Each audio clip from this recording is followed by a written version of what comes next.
यजुर्वेद का हमारा स्वाध्याय चल रहा है, 34वां अध्याय। आज मंत्र संख्या 48 का स्वाध्याय किया गया।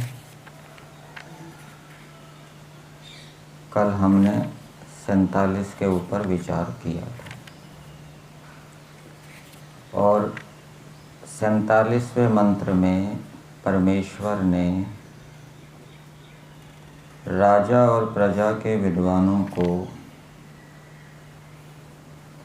प्रेरणा दी थी और राजा के और प्रजा के विद्वान कैसे होने चाहिए ये भी बताया था।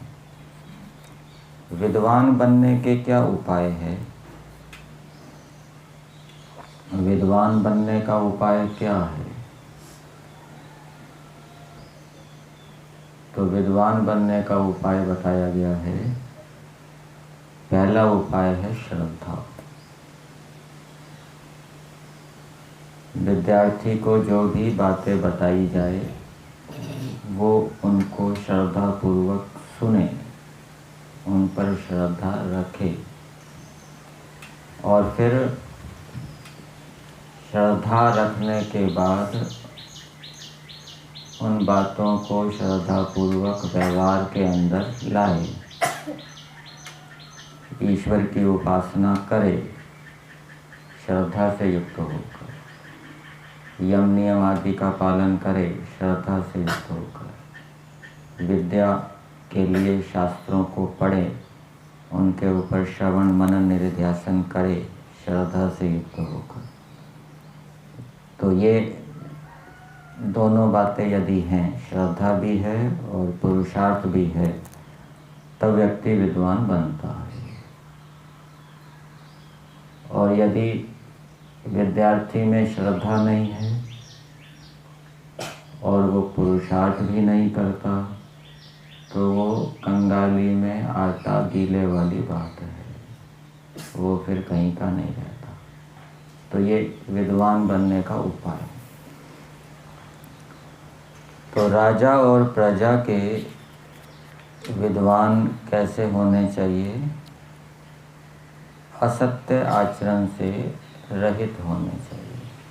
ठीक है, हमारे इतिहास के अंदर मिलता है, राम राज्य का वर्णन मिलता है, राजा अश्वपति का वर्णन मिलता है कि उनके राज्य में कोई व्यभिचारी नहीं था, कोई चोर नहीं था, कोई ऐसा मनुष्य नहीं था जो यज्ञ ना करता हो, कोई निंदा करने वाला नहीं था। प्रजा में सब होते हैं, वैश्य भी होते हैं, ब्राह्मण भी होते हैं, क्षत्रिय भी होते हैं। तो विद्वानों को असत्य आचरण से रहित होना चाहिए।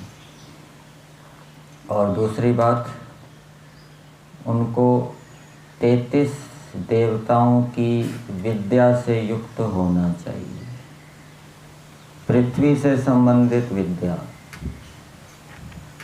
अब जो खेती कर रहा है अथवा किसी को खनन आदि करना है, कहाँ पे कौन सी धातु मिलेगी, कितना खनन करना है, अधिक तो नहीं हो रहा, तो ये सारी पृथ्वी संबंधी विद्या है।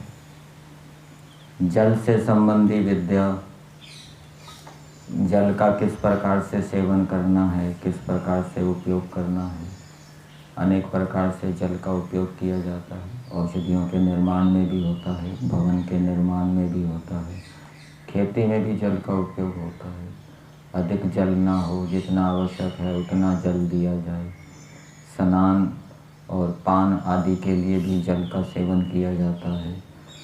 कौन से जल का सेवन करना, पीने के लिए अनेक प्रकार के जलों का वर्णन है। कुएं का जल होता है, वर्षा का जल होता है, नदी का जल होता है, समुद्र का भी जल होता है। तो वो सब जलों से संबंधी विद्या विद्वानों के पास होनी चाहिए। पृथ्वी से संबंधी विद्या होनी चाहिए। अनेक अलग अलग प्रकार की मिट्टियाँ हैं, कोई काली मिट्टी है, दोमट मिट्टी है, चिकनी मिट्टी है, रेतीली मिट्टी है।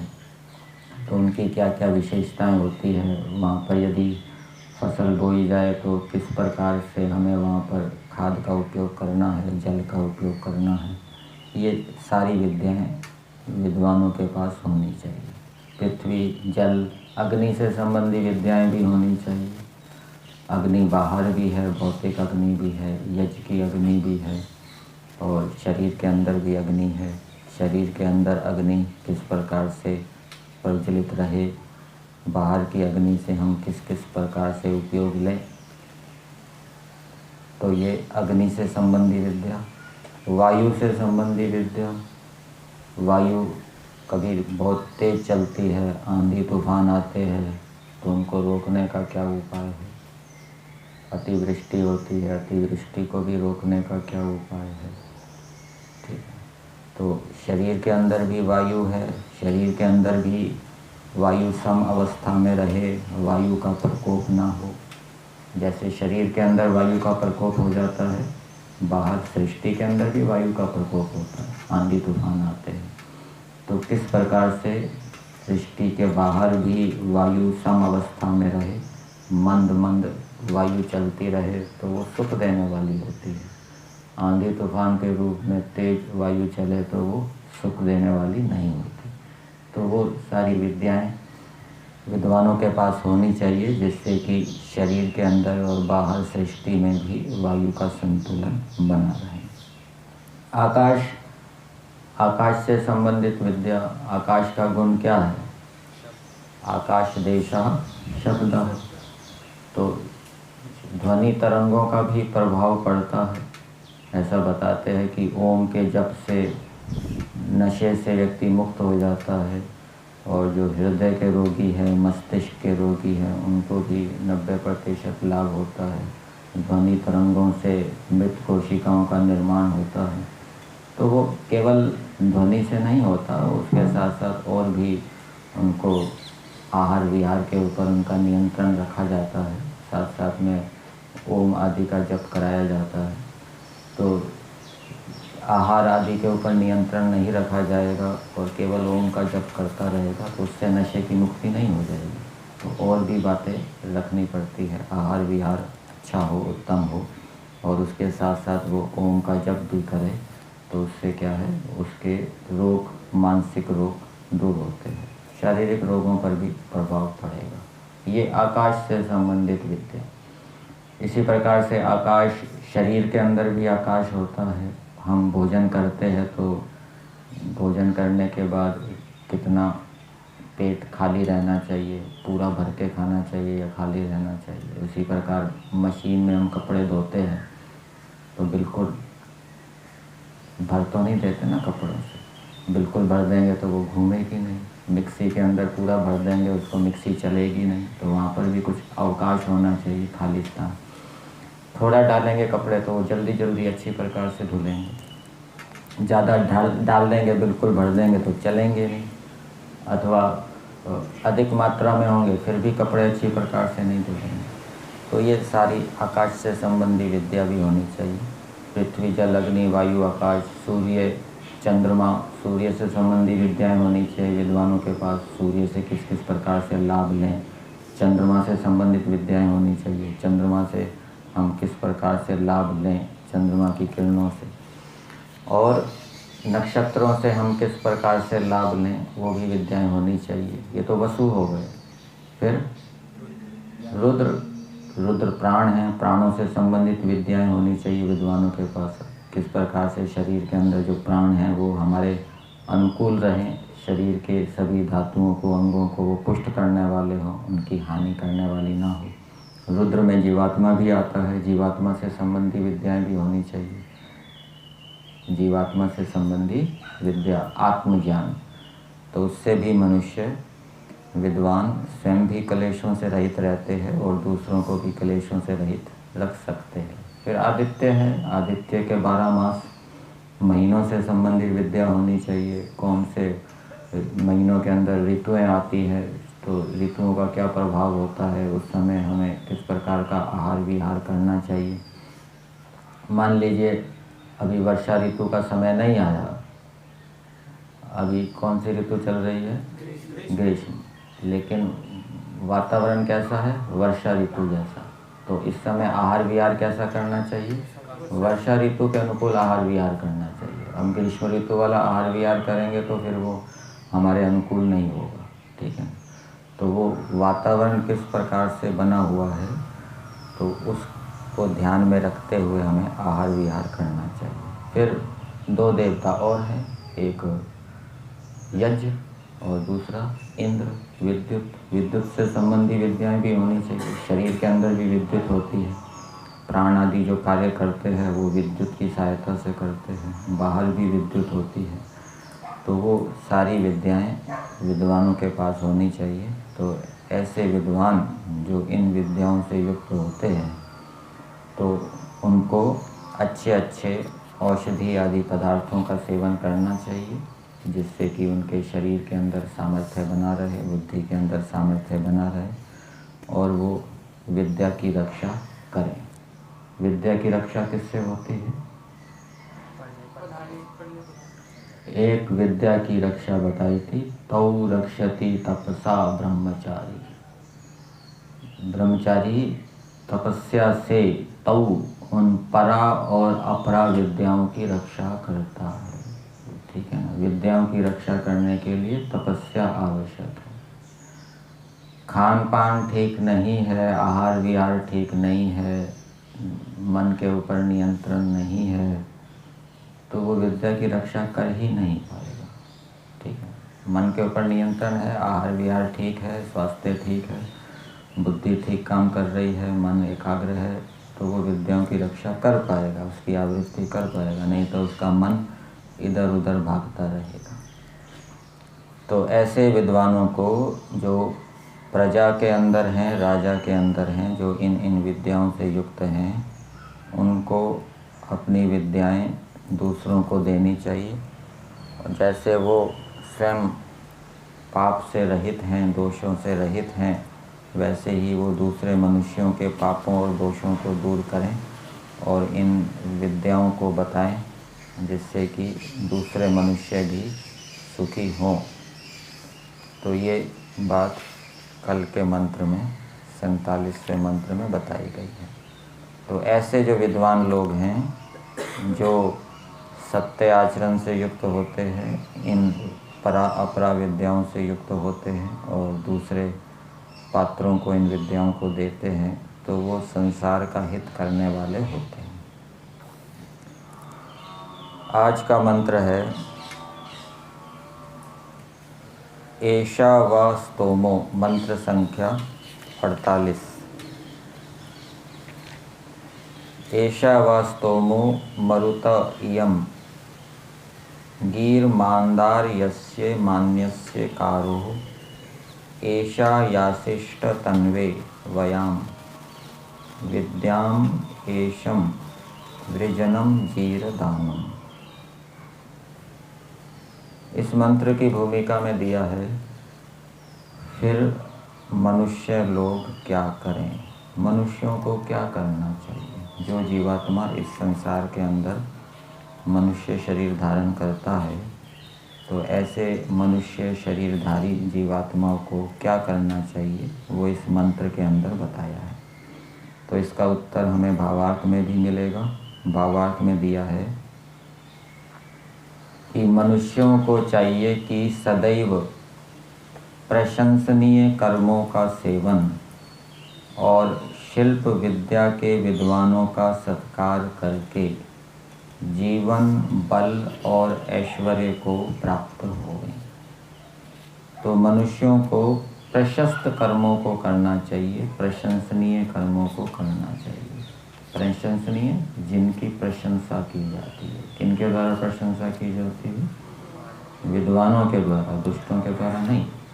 तो जो विद्वानों के द्वारा प्रशंसनीय कर्म हैं, अर्थात अहिंसा, सत्य, अस्तेय, ब्रह्मचर्य आदि अपने अपने आश्रमों के कर्तव्य कर्म धर्म मनुष्य उनका सेवन करे। एक व्यक्ति गृहस्थ में चला गया लेकिन वो गृहस्थ धर्म का पालन नहीं करता तो विद्वान लोगों में वो प्रशंसा को प्राप्त नहीं होगा। एक व्यक्ति ब्रह्मचर्य आश्रम में चला गया लेकिन ब्रह्मचर्य आश्रम में विद्या प्राप्त करनी चाहिए, बल प्राप्त करना चाहिए, यम नियम का पालन करना चाहिए, वो नहीं करता, केवल नाम मात्र का ब्रह्मचारी है, तो वो विद्वानों के बीच में प्रशंसित नहीं होता, विद्वान उसकी प्रशंसा नहीं करते। इसी प्रकार से कोई वानप्रस्थी है, वानप्रस्थ तो ले लिया लेकिन वो साधना नहीं करता, कपड़े तो पीले पहन लिए लेकिन व्यापार धंधा कर रहा है, तो विद्वान लोग उसकी प्रशंसा नहीं करेंगे। तो विद्वानों के द्वारा जो प्रशंसनीय कर्म हैं उनका सेवन करना चाहिए और शिल्प विद्या के विद्वानों का सत्कार करना चाहिए। शिल्प विद्या मकान बनाना, बिजली आदि की से संबंधित जो इंजीनियर होते हैं, कंप्यूटर से संबंधी इंजीनियर, ठीक है, तो ये शिल्प विद्या है। तो इन शिल्प विद्या के विद्वानों का सत्कार करना चाहिए। जो भवन बनाते हैं, मकान बनाते हैं और फैक्ट्रियों के अंदर जो मशीनों का प्रयोग होता है उनके विषय में जानते हैं, किस प्रकार से मशीन ठीक काम करती है, ख़राब हो जाए तो ठीक कर दें। और भी हम जो अनेक प्रकार के यंत्रों का प्रयोग करते हैं, मोबाइल, कंप्यूटर आदि, तो इनके विषय में जो जानकारी रखते हैं इनको ठीक कर सकते हैं। तो ऐसे विद्वानों का सत्कार करना चाहिए। तो विद्वानों का यदि हम सत्कार करेंगे तो वो अपने कार्य को उत्साह से करेंगे और उन उत्साह से करेंगे, फिर अपनी विद्या को भी बढ़ाएंगे कि और अधिक हम लोगों को सुखी कर सकें। तो विद्वानों का सत्कार करके जीवन, बल और ऐश्वर्य को प्राप्त होंगे। जीवन का अर्थ लेना चाहिए दीर्घ जीवन। यदि हम अच्छे कर्मों को करेंगे, विहित कर्मों को करेंगे, वेद आदि शास्त्रों में विहित कर्मों को करेंगे, तो उससे हमारी आयु बढ़ेगी। आचारात् लभते आयु, ठीक है। और यदि हम वेद आदि शास्त्रों से विपरीत चलेंगे तो उससे हमारी आयु घट जाएगी। इसी प्रकार से विद्वानों का सत्कार करेंगे तो उससे हमारी आयु बढ़ेगी। आपने सत्यार्थ प्रकाश के तीसरे समोल्लास में श्लोक पढ़ा है, अभिवादन शीलस्य नित्य वृद्धोपसेविना चत्वारि तस्य वर्धन्ते आयुर्विद्या यशोबलम्। तो जो विद्वानों का सेवन करता है, सत्कार करता है, तो विद्वानों से उनको विद्या प्राप्त होती है और विद्या की प्राप्ति होने से कोई समस्या उनके सामने आती है तो वो उसका समाधान कर लेते हैं। तनाव से युक्त, टेंशन से युक्त नहीं होते। और तनाव रहेगा, टेंशन रहेगी, चिंता रहेगी तो उससे आयु घटेगी। समस्याएं, शरीर संबंधी समस्याएं भी हो सकती है, बाहर की समस्याएं भी हो सकती है, जो पदार्थ हमारे पास हैं। और बल को प्राप्त करना चाहिए। विद्वानों का सत्कार करके प्रशंसनीय कर्म करेंगे तो उससे हमारा बल भी बढ़ेगा। आयुर्विद्या यशो बलम।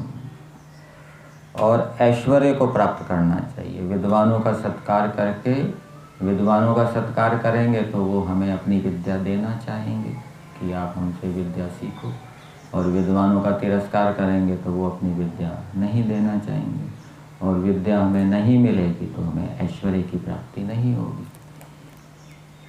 तो अब इन मंत्र के शब्दों को पदार्थ के माध्यम से देखते हैं।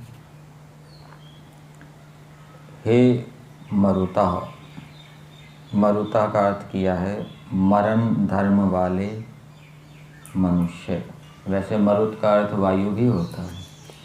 यहाँ मृंग प्राण त्यागे धातु से बन जाएगा ये मरुतः शब्द। मरण धर्म वाले मनुष्यों, ये संबोधन में है।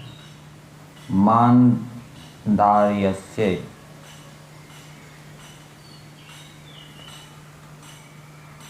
मदिहर्षे धातु है, उससे ये बन जाएगा।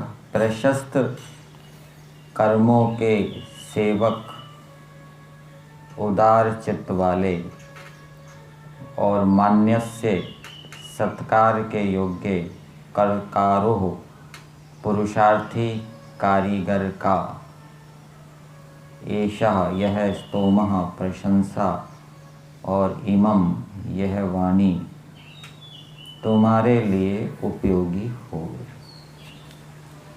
किसकी प्रशंसा उपयोगी होवे हमारे लिए?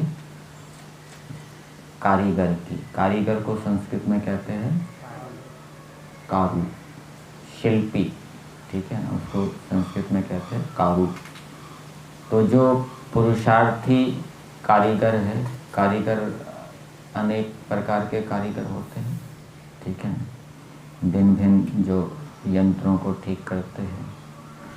तो जो पुरुषार्थी कारीगर है, और कारीगर की विशेषता क्या बताई? एक तो ये बताई कारीगर को पुरुषार्थी होना चाहिए, आलसी नहीं होना चाहिए, अपने काम को पूरी मेहनत से करना चाहिए, पूरी शक्ति से करना चाहिए। और फिर सत्कार के योग्य, तो ऐसा जो कारीगर है जो अपने काम को पूरे पुरुषार्थ से करता है, मेहनत से करता है, तो उसका सत्कार करना चाहिए, जिससे कि वो उसका उत्साह बना रहे, ठीक है ना। तो मान्य से सत्कार के योग्य। फिर मानदर्य से, ये भी कारीगर का विशेषण दिया। प्रशस्त कर्मों के सेवक, उदार चित्त वाले। तो कारीगर को प्रशंसनीय कर्म करना चाहिए, ठीक है ना। उसके पास जो विद्या है उस विद्या का ठीक उपयोग करना चाहिए, दुरुपयोग नहीं करना चाहिए। और अथवा वो अच्छे कर्मों वाला हो, उसका चरित्र अच्छा हो, आचरण अच्छा हो, ठीक है ना। कारीगर पुरुषार्थी भी है और प्रशस्त कर्मों को करता है, कोई शराब वगैरह नहीं पीता, बीड़ी सिगरेट गुटखा वगैरह नहीं खाता, अच्छे कर्मों को करता है, दयालु है, उदार चित्त वाला है। तो यदि वो पवित्र आचरण वाला है, विद्या से युक्त भी है, पुरुषार्थी भी है, तो ऐसे कारीगर की, जो धार्मिक है, पुरुषार्थी है और अच्छी विद्या से युक्त है, विद्या का सदुपयोग करता है, तो ऐसे कारीगर की वेद का संदेश है उसकी प्रशंसा करनी चाहिए। तो यदि हम कारीगर की प्रशंसा करेंगे, किसके सामने करेंगे? दूसरों के सामने करेंगे, तो दूसरे भी उससे लाभान्वित होंगे। यदि हम कारीगर ऐसे धार्मिक कारीगरी की कि भाई ये तो आर्किटेक्ट बहुत बढ़िया है, ठीक है ना, धार्मिक है, बढ़िया नक्शे बनाता है, तो फिर उसकी प्रशंसा करेंगे तो दूसरे भी उसकी सेवा लेंगे, उससे लाभान्वित होंगे और उससे धर्म की वृद्धि होगी। और कोई अधार्मिक कारीगर है, उसकी प्रशंसा करेंगे तो उससे अधर्म की वृद्धि होगी। तो ऐसे धार्मिक कारीगर की प्रशंसा को प्राप्त हो, तुम्हारे लिए उपयोगी होवे, और प्रशंसा हमारे लिए भी उपयोगी होवे। मतलब कि कोई व्यक्ति हमारे सामने हमें किसी कारीगर की आवश्यकता है और वो किसी धार्मिक कारीगर के बारे में बता रहा है कि वो बहुत अच्छा है, तो हमें उससे लाभ लेना चाहिए, ठीक है ना। तो यही बात बताइए, प्रशंसा हमारे लिए उपयोगी होगी और उसकी जो वाणी है वो भी हमारे लिए उपयोगी होगी, उससे भी हम कुछ बातें सीखें, अथवा वो जैसा निर्देश करे कि भाई आप ये काम करवाना चाहते हैं, इन पदार्थों की आवश्यकता होगी, तो उसको उन पदार्थों को उपलब्ध कराए, ठीक है ना, अपनी बुद्धि ना चलाए। तो वो उसकी जो वाणी है, उसका जो निर्देश है, वो हमारे लिए क्या होगा, उपयोगी होगा, हमारा कार्य अच्छी प्रकार से सिद्ध होगा। तो एक बात ये बताई कि हे मनुष्यों, तुम्हारे लिए ऐसे कारीगर की प्रशंसा और वाणी उपयोगी हो। फिर आगे बताया, तुम लोग ईशा, इच्छा या अन्न के निमित्त से, ये ईशा तृतीय विभक्ति है, ईश शब्द है हलंत, ईश का तृतीय में क्या हो जाएगा, ईशा। जैसे वाच होता है, वाक का तृतीय में क्या हो जाता है, वाचा। तो ईशा, ईशा का मतलब है इच्छा से, और ईश का नाम ये अन्न के नाम में भी है। वैसे ईश का अर्थ, जहाँ हम मंत्र बोलते हैं यजुर्वेद में, ईशे तोर्जे त्वा वायवस्था देवो वह, वहाँ ईश का अर्थ विज्ञान भी किया है और अन्न भी किया है। तो यहाँ इच्छा अर्थ किया है, इच्छा या अन्न के निमित्त से अवस्था वाले प्राणियों के तन्वे शरीर आदि की रक्षा के लिए आयाशिष्ट अच्छी प्रकार प्राप्त हुआ करो। तो ये दूसरी बात बताई जा रही है मनुष्यों को, इसको संबोधन के साथ जोड़िए। हे मनुष्यों, तुम लोग इच्छा से प्राणियों की रक्षा करो, अपनी इच्छा से करो, धक्के से ना करो। गाय की सेवा करनी है तो अपनी इच्छा से करो, किसी के धक्के से ना करो। किसी वृद्ध की सेवा करनी है तो अपनी इच्छा से करो, किसी के धक्के से, भय से, बल से ना करो। ठीक है, यह है इच्छा। और किससे सेवा करो, अन्न के निमित्त से, अन्न के निमित्त से अवस्था वाले प्राणियों के शरीर आदि की रक्षा के लिए अच्छे प्रकार प्राप्त हो। तो अन्न आदि के माध्यम से उनकी रक्षा करो। ये दूसरी बात बताई। तो प्राणियों में सब आ जाएगा, मनुष्य भी आ जाएंगे, विद्वान भी आ जाएंगे, दूसरे पशु पक्षी भी आ जाएंगे। तो उन प्राणियों की रक्षा करो। ये मनुष्यों को प्रेरणा दी जा रही है इस वेद के मंत्र के माध्यम से। तीसरी बात, और हम लोग, ये जो सामान्य मनुष्यों को जो कह रहे हैं वो अपने बारे में कह रहे हैं, और हम लोग जीर दानुम, जीवन के हेतु, जीर दानु का अर्थ है जीवन, ये जीव धातु से बना है, वाह का लोप हो गया। जीव प्राण धारणे धातु से ये रदानु प्रत्यय आ जाएगा, तो ये जीर दानु बन जाएगा। तो जीवन, जीर दानु का अर्थ है जीवन। जीवन शब्द भी जीव धातु से बनता है, वहाँ पर तो वो अन्न प्रत्यय आ गया, ये रदानु प्रत्यय आ गया, अर्थ दोनों का एक ही है। तो जीर दानुम, जीवन के हेतु, ईशम विज्ञान व अन्न तथा दुखों के वर्जन वाले बल को प्राप्त हो। तो मनुष्यों को कह रहे हैं, और हम लोग जीवन के हेतु विज्ञान व अन्न तथा दुखों के वर्जन वाले बल को प्राप्त हों। तो इस अंश के माध्यम से मनुष्यों को प्रेरणा दी जा रही है कि मनुष्य विज्ञान और अन्न को प्राप्त हों। ठीक है, और वो विज्ञान और अन्न कैसा है, जीवन का हेतु है।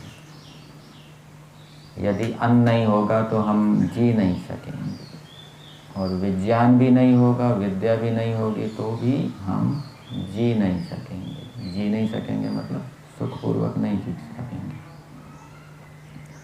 और दुखों के वर्जन वाले बल को प्राप्त हो, ऐसे बल को प्राप्त हो, ऐसी शक्ति को प्राप्त हो जिससे कि तुम दुखों को दूर कर सको।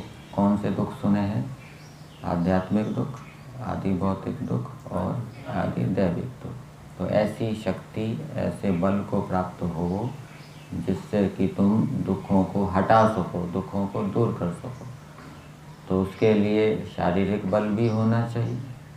शारीरिक बल होगा तो हम दुखों को दूर कर सकेंगे। मानसिक बल कहिए या आत्मिक बल कहिए, विद्या का बल कहिए, वो भी होना चाहिए। उस बल से भी हम दुखों को दूर कर सकते हैं। कौन से? मानसिक जो क्लेश होते हैं, आध्यात्मिक जो दुख होते हैं, उसको हम किससे दूर करते हैं? विद्या के बल से।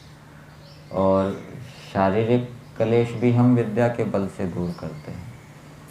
और कुछ दुख ऐसे होते हैं, शरीर का सामर्थ्य नहीं है तो हम नहीं कर पाते। शरीर के अंदर यदि सामर्थ्य है तो बहुत अधिक कर पाते हैं।